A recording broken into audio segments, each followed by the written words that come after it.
Hi guys, welcome to Arya Raj. കുറച്ച് മുളക് ഉണക്കാനായിട്ട് വെച്ചിരിക്കുകയാണ്. കണ്ടോ, അന്ന് പറിച്ച മുളകാണ്. ഇതെല്ലാം പഴുത്തുപോയി. പക്ഷേ ഇതൊന്നും അല്ല ഇന്നത്തെ കാര്യം. ഒരു കിഴങ്ങ് ഞാൻ വിളവെടുക്കാൻ പോവാണ്. അത് നിങ്ങൾക്കൂടെ കാണിച്ചു തരാം. എങ്ങനെയാണെന്ന് നോക്കാവൂ. എന്നിട്ട് വേറൊരു കാര്യം കൂടെ ഉണ്ട്. വരൂ, എല്ലാം നമുക്ക് കാണാം.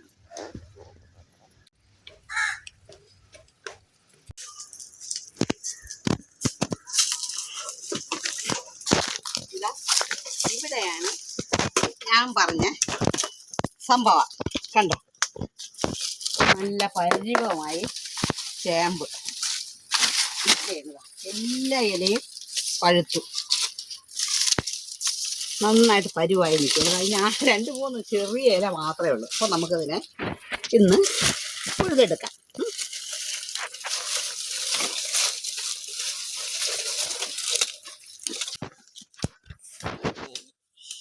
Finally we got this. ഇവിടെ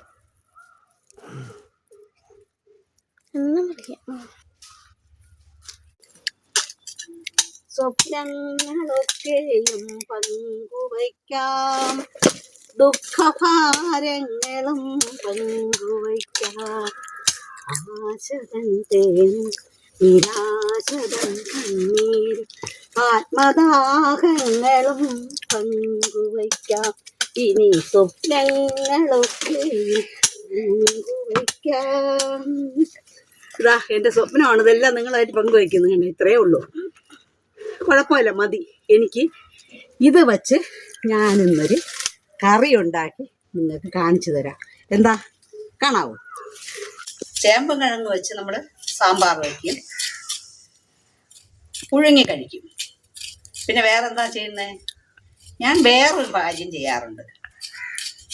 വേറൊരു കറി, അടിപൊളി ഒരു കറി. ആ കറി എന്താണെന്ന് നിങ്ങൾക്ക് വച്ചിട്ട് കാണിച്ചു തരാം. എന്താ, അവിയലിൻ്റെ പരുവത്തിൽ അരിഞ്ഞ് ഇതുപോലെ നീളത്തിലാക്കി പച്ചമുളകും ചേർത്ത് അവിയലിൻ്റെ കൂട്ടരച്ച് ഇതുപോലെ പാകത്തിന് വെള്ളം ചേർത്ത് വേവിച്ചെടുക്കണം. വെള്ളം വറ്റി ഇതുപോലെ വെന്ത് വരുമ്പോൾ മുട്ട, ഇതുപോലെ ചെറുതായിട്ട് അരിഞ്ഞ മുട്ട ഇതിന് പുറത്തോട്ട് ഇങ്ങനെ ഇട്ട് കൊടുത്ത് കരിയേപ്പലയും കൂടി ഇട്ട് കൊടുത്ത് ആവശ്യത്തിന് ഉപ്പും ഇട്ട് നല്ല പച്ച വെളിച്ചെണ്ണ കുറച്ചൊഴിച്ച് ചെറുതായിട്ട് പൊടിയാതെ ഇതുപോലെ ചെറുതായിട്ട് ഇളക്കി എടുക്കണം. അപ്പോൾ കിഴങ്ങ് മുട്ട അവിയൽ റെഡി.